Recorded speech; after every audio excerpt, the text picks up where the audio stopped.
a small recap if you haven't watched the first and second parts of this Phalaenopsis being repotted.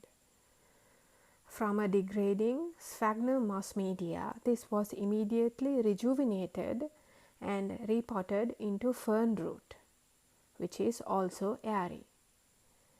And this is the third repot of this phal, as I honestly couldn't keep the plant stable in a wide pot, which it was residing with moss as a medium, as there was an existing heavy and already spent primary spike which would slant the plant over to that side with the starting of a secondary spike. As soon as I saw signs of blooming, this time I repotted it into lava rock and charcoal.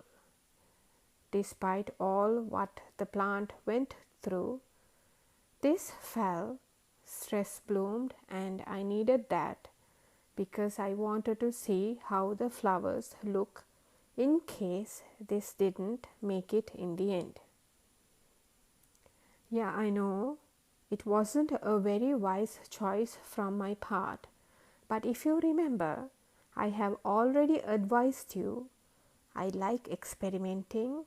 This is my experiment plant, and now I want to see if I can create more keikis in an attempt to get more beautiful blooms later with healthy plants, unlike the current. Hi guys, please excuse me with regard to the lawn mowers that you hear. I'll try to filter that out as much as possible. You can see I have pulled out one of my Phalaenopsis. This was recently blooming, and the footage I will insert here. And intentionally I did not cover this plant because I have taken off few leaves from the top because the stem started getting narrower and narrower, and the leaves were just finally only an inch long.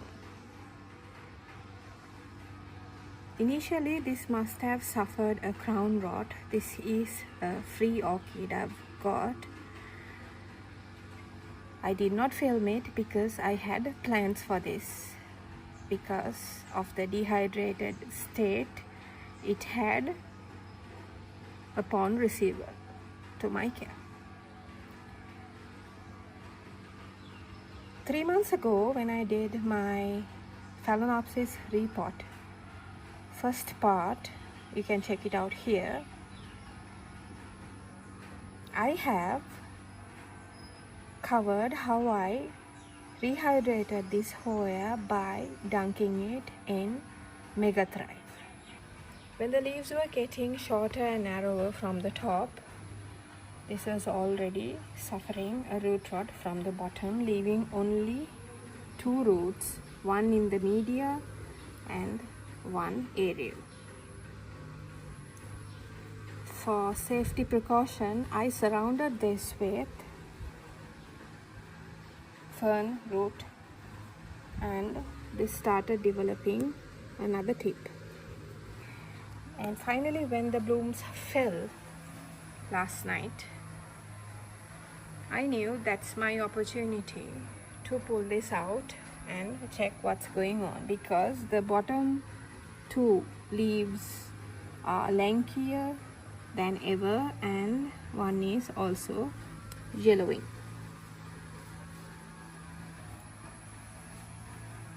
Now, since there is no crown, because I took off the leaves, and there are only 2 roots, I will be going into an extreme measure of parting this one Phalaenopsis into 2. And I've decided to do that from below the aerial root to support the top part, leaving the stem intact and cutting from below where this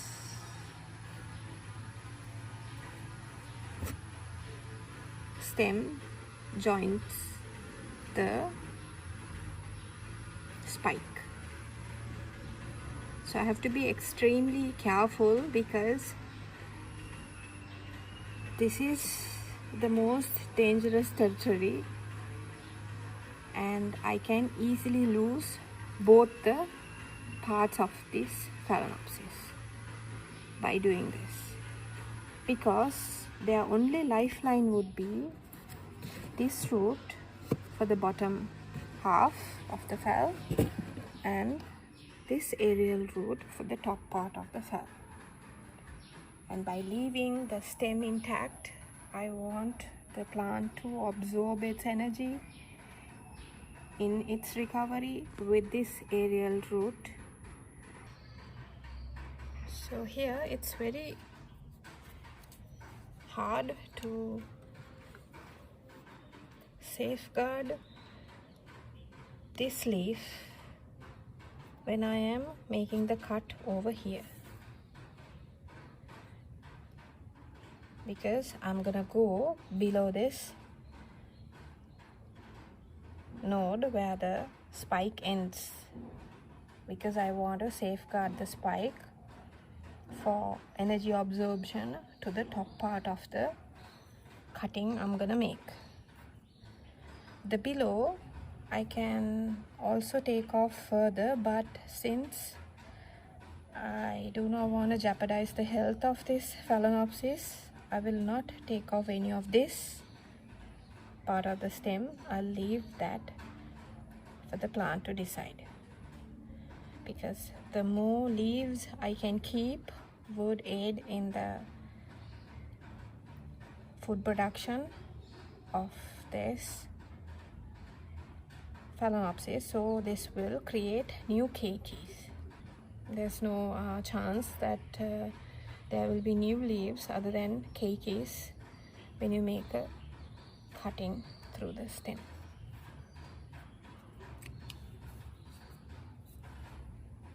Okay.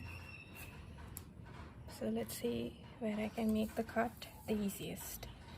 So as I told you, this leaf is very healthy, but by the way I make the cut, I might cut the leaf off.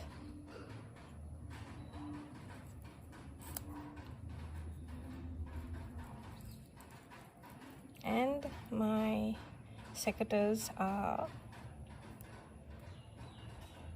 sterilized.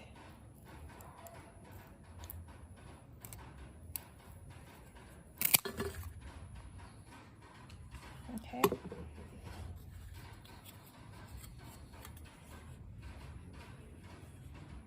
I made a slight wound here, but I do not think that will be a problem, and it turned out better than I expected. This is the cut. Now, before even thinking of repotting into two separate pots or coffee cups, these two wounds on either side has to callus over. Then only I can continue the next steps of this Phalaenopsis repotting. Because I need this to dry off, I can apply a mix of neosporin and cinnamon powder, or cinnamon powder alone, or candle wax, or a bit of paint right onto where the cutting is. Especially if you are applying cinnamon powder, make sure that the cinnamon powder is put right onto the wound only, without touching the leaves. But what I will do now is I'll just leave it be, because initially when I took off the top leaves, I did not apply anything on this either. I just left it be, and sometimes it got watered. But I would warn you against wetting the cutting where the part is wounded on either of these Phalaenopsis cuttings, because that will easily create a stem rot. Mine has gone through Mega Thrive solution and various organic fertilizer mixes, so therefore this, though it's going through root rot and a leaf mutation, it has not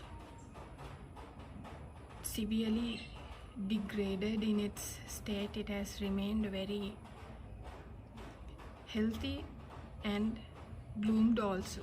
So therefore I know there is a huge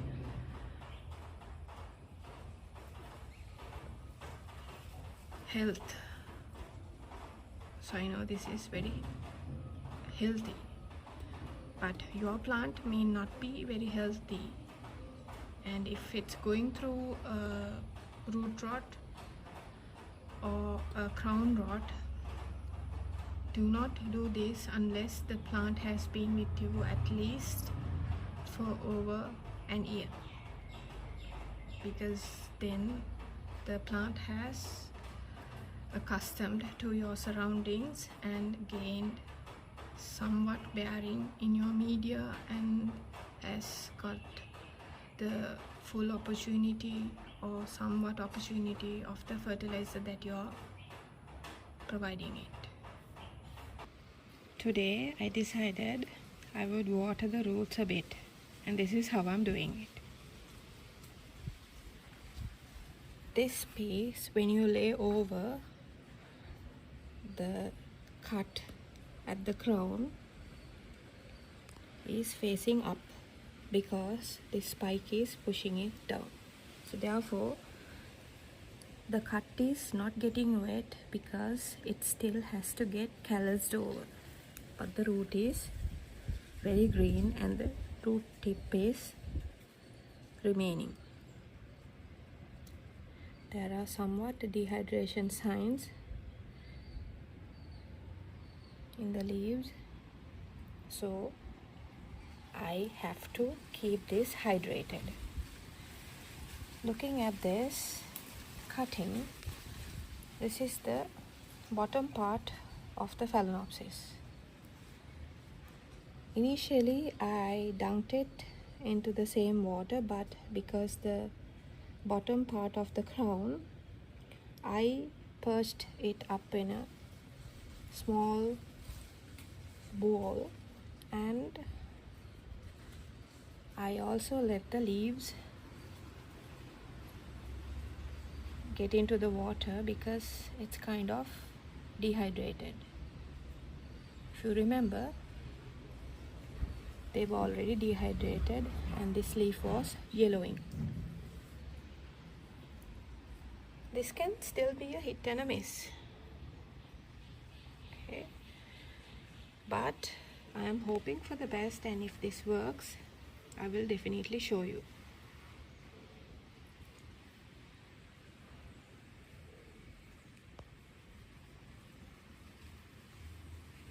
Okay. And this part still has to get calloused over and cannot touch any kind of water. Okay.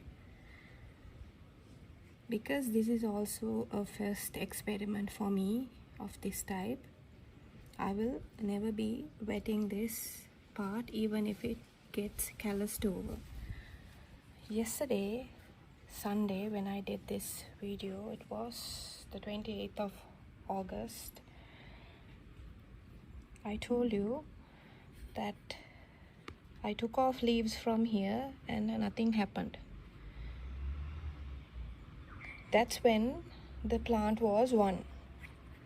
It had more energy in it to give the necessary nutrient requirements as much as possible, using these two roots for it to keep living and even to stress bloom. But now this is in two parts and only one root is supporting each part. So therefore it's very dangerous territory. Right? I will be watering this every day in this way, but from tomorrow onwards even the bottom part of this phal will not get wet, but will go into it like this. This will remain in the water for 1 hour and I will take it all out. The water has a bit of fertilizer in it because I want these two parts to absorb as much as nutrients possible and rehydrate itself and promote its growth with keikis. There should be another 1 or 2 days until this callus is over. Until then, I have to keep on doing this method, and I submerged the leaves in the water because there is another method where you rehydrate dehydrated Phalaenopsis, turning it upside down and dunking it into water, and doing that with a wet and dry cycle. So that's what I'm trying to do here. This leaf might go off as well as this leaf, but if a new root or two appears from this root or from the crown, there is a chance for this part to survive. Okay. Other than this,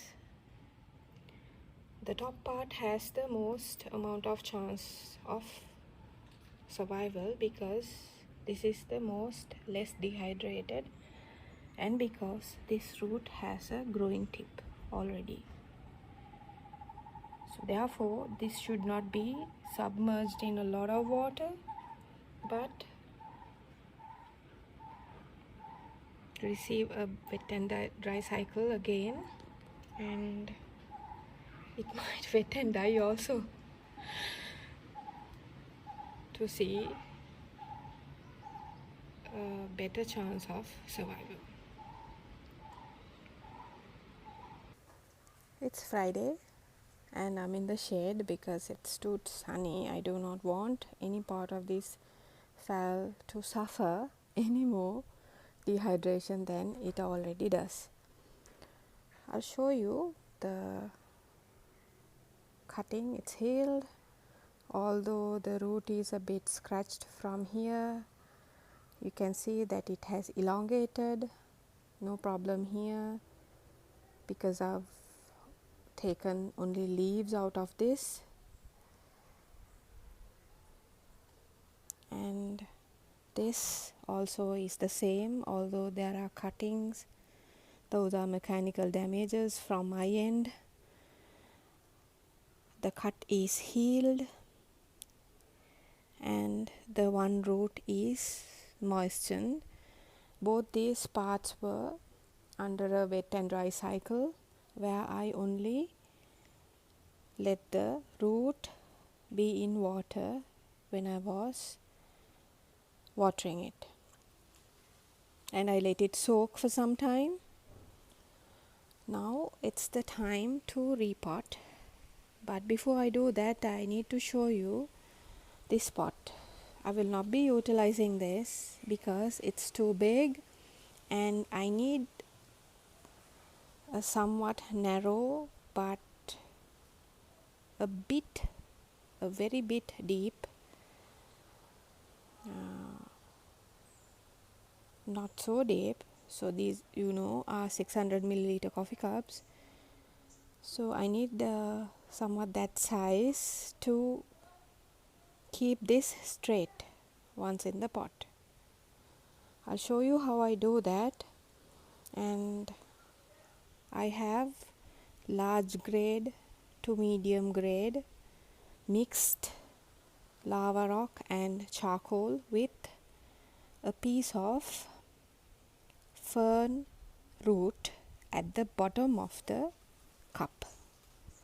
This is to absorb moisture and to retain moisture, so the roots will be dragged down looking for water and not out of the pot.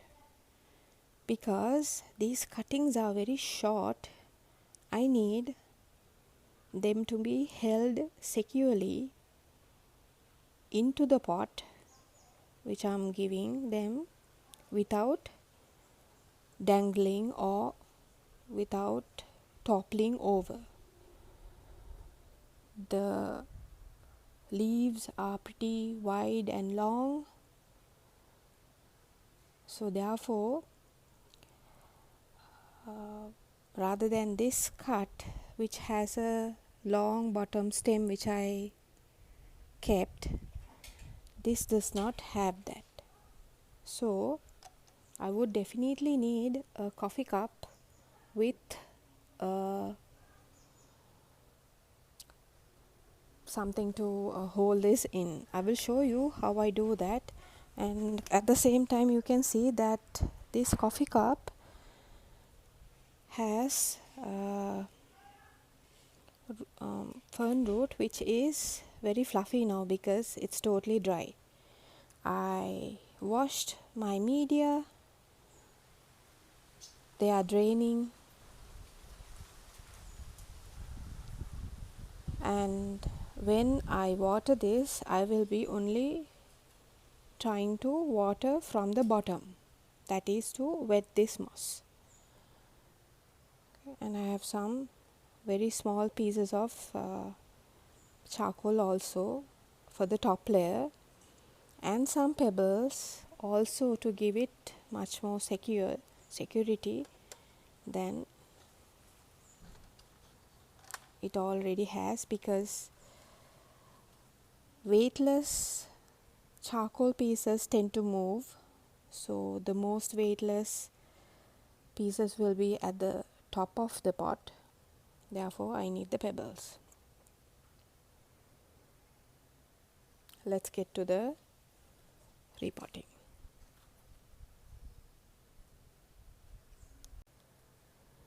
Because these are recovering pieces of Phalaenopsis which are easily prone for crown rot or root rot. So therefore I cannot afford none of that and make it work with the remaining root of each part.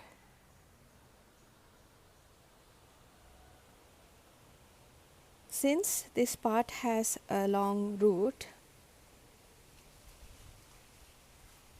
I will be repotting this first, and I will show you what I meant by more moisture retaining media. Both these media retain a lot of moisture, but lava rock, comparing to charcoal, retains furthermore. So what I need is some more lava rock at the bottom, so the capillary activity will push the moisture up towards the root without me wetting them and sabotaging their roots to get into a root rot, which would further take this on a downfall. So I will only be adding a few of the large grade media into the bottom.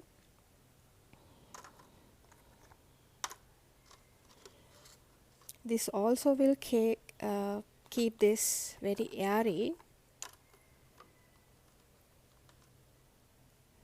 and I also do not want the plant to be into a side. I want this piece in the middle of the pot,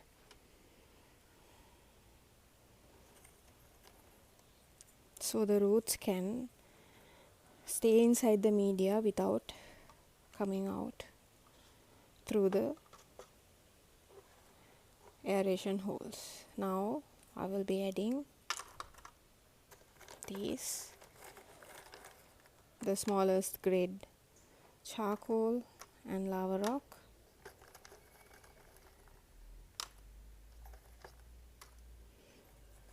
I will make sure that the two types are easily and equally distributed among all the nooks and crevices.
At this point, what I need is to keep this steady and stable in the pot with less moisture and more stability, so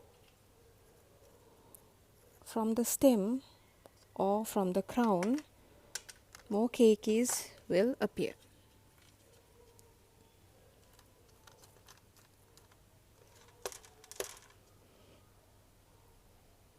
It seems to be stable in the cup now.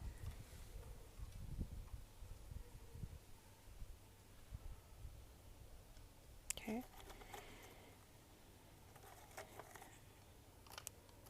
And these will be the smaller pieces.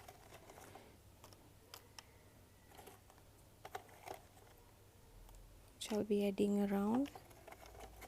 With the medium pieces, no problem, as long as you can hold it down properly without the crown or this part shaking. Okay, so plenty of air will get through to the roots because all this is chunky media. You have nothing to worry about in that stage. Let's get to the next part.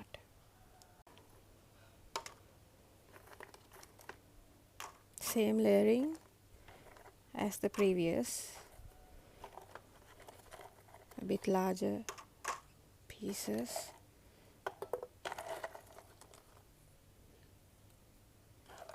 At the bottom,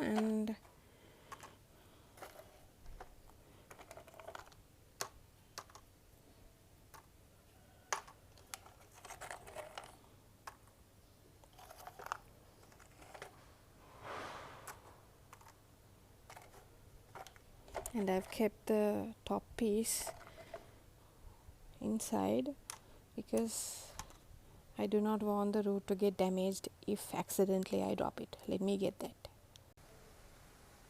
Now the top part of the Phalaenopsis will be placed right into the middle of the pot without the root tip touching the media.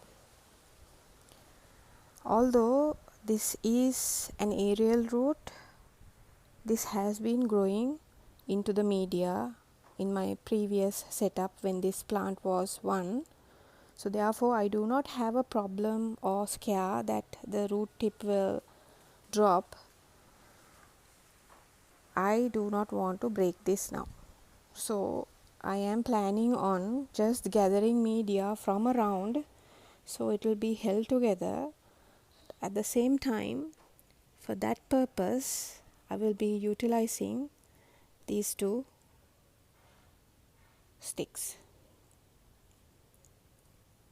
Okay, these are cane which I've made a cutting sharp at the bottom, so it will be held on to the media much more stably, and these pieces will go on either side of the phal.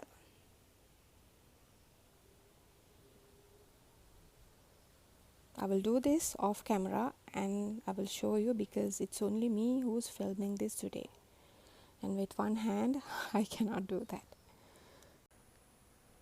What I've done here is to secure the piece of phal from either side using a piece of cane way deep into the media, and from the heaviest side, which includes the spike, I did not take this off because I need the plant to absorb its energy if needed.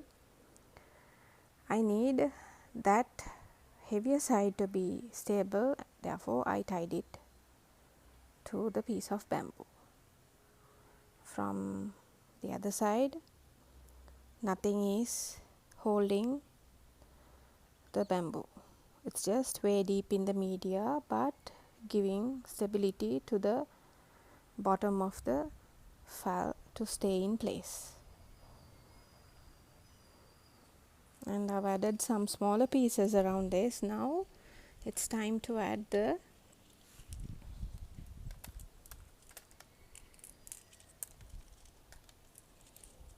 pebbles.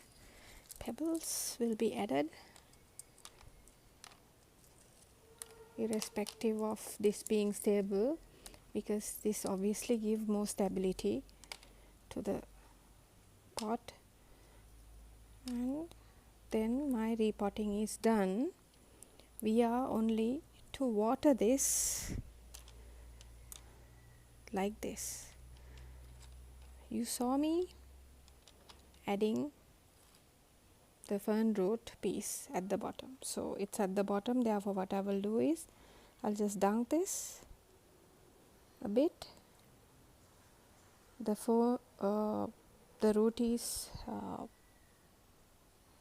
root is very quick to absorb moisture, so therefore water is already absorbed.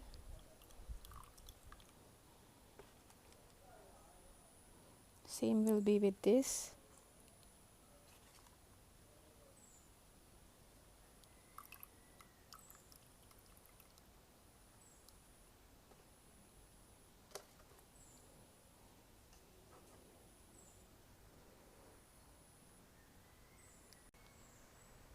Now both these parts will have ample amount of air movement within the media, and if I need to, I can remove them from this cover pot because it's plastic and I normally use this for Hoyas, and just leave it as it is with good air movement and no water falling from the middle to the crown. Therefore, I will be keeping this inside so I can manually water them and give them a good airflow between all parts of the media by leaving this near a windowsill. If you are doing this, the windowsill should not receive a lot of sunshine but filtered sunlight. Let's see how this progresses in a few days or a month. Okay everyone, it's 5th of November. It's been some time since these were cut into two and repotted, and I'll show you. There are two keikis. This is the top part. This was the bottom part.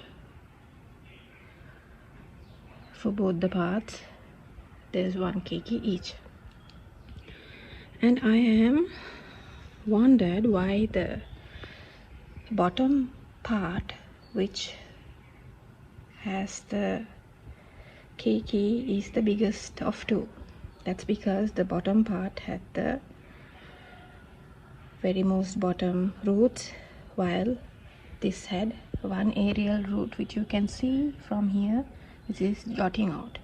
You also can see that there are no decorative pebbles on top. That's because I dropped this. It's not actually me, it's the workers who were pulling the jackfruit branch, which upended my whole yellow rack onto the ground, which had these keikis already. Luckily nothing happened to them because the main roots already had Mega Thrive and other fertilizer in them previous to the cut to two parts. So as far as I can see, there are no roots. It's just creeping out. So this will take some more time to establish their own roots, and I will again update you how this would be doing. So even after having to repot this again while the keikis were on, nothing happened. They did not miss a beat. They just kept growing because the two parts of these phal were quite healthy.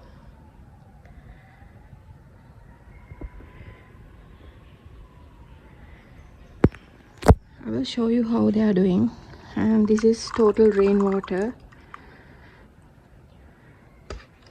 okay, which I'll be throwing out and just putting them back. This also, this does not have much water, but I'll be throwing it out, and I will show you closely, if I can capture it, how the insides are.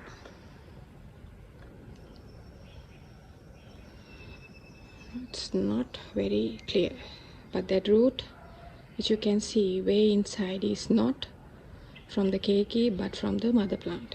That's the only root which it had. And this also, there are no roots. Okay, so the main two parts do not have any new roots, but they are throwing off one keiki each for each part. I'll update you again when this roots better. That is, when the keikis roots out better. Okay, this is the update for the month of December on the two Phalaenopsis Keikies. Before that, I'll tell you what happened in November. In November, we had scorching hot weathers with no rain at all. And from the 2nd of December, we started getting rains, and now there is heavy wind and rain due to a pressure built up in the Bay of Bengal. First, I will remove my Hoya because you can only see one of the keikis still.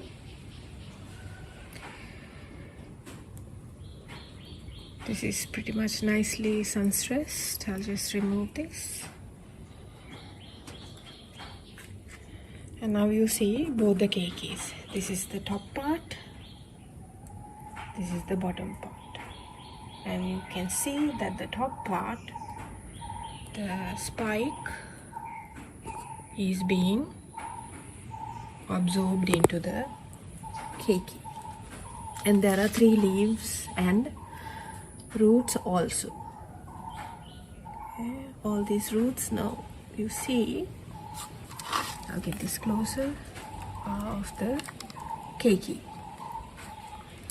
Yes, I have added some pebbles on top to keep this still because the spike is drying up. I will need to nip it at the bottom and remove this rotting away bamboo shoot also, which is holding the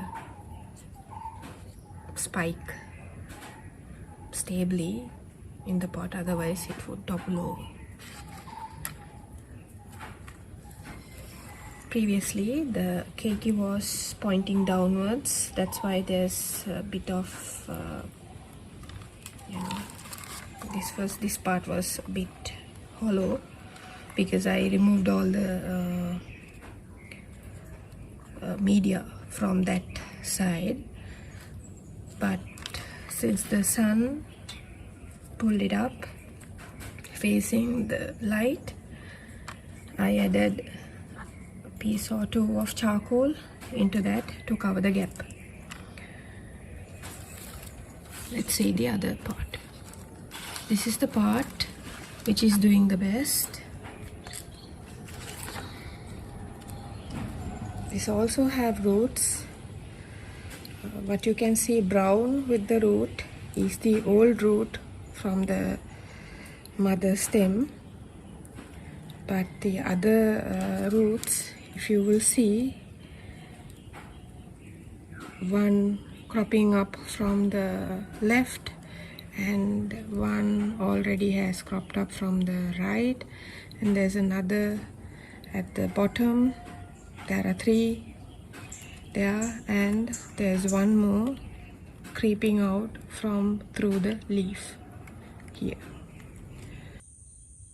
It's the 24th of December, eve of Christmas, and it's only half an hour until we start the celebrations. This is the keiki, and I'll show you up close. Now it resides on my main rack. This is what's left of both the keikis. This one with a hole because this was eaten by a snail from the bottom while it was on the yellow rack, and the other keiki, half of the whole stem was gone, so there was no way of recovering that.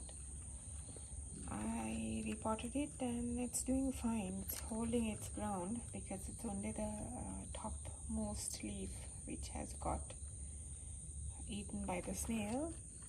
You can see the very first leaf, the keiki head is still intact, so therefore I know the keiki would survive, and even though I'm left with one, I am happy with it. So if it wasn't for the snails, the project was a success. And what I can tell you guys is to watch your keikis when they are growing. When they are dainty and soft, critters can get to it and munch on them and destroy it for you.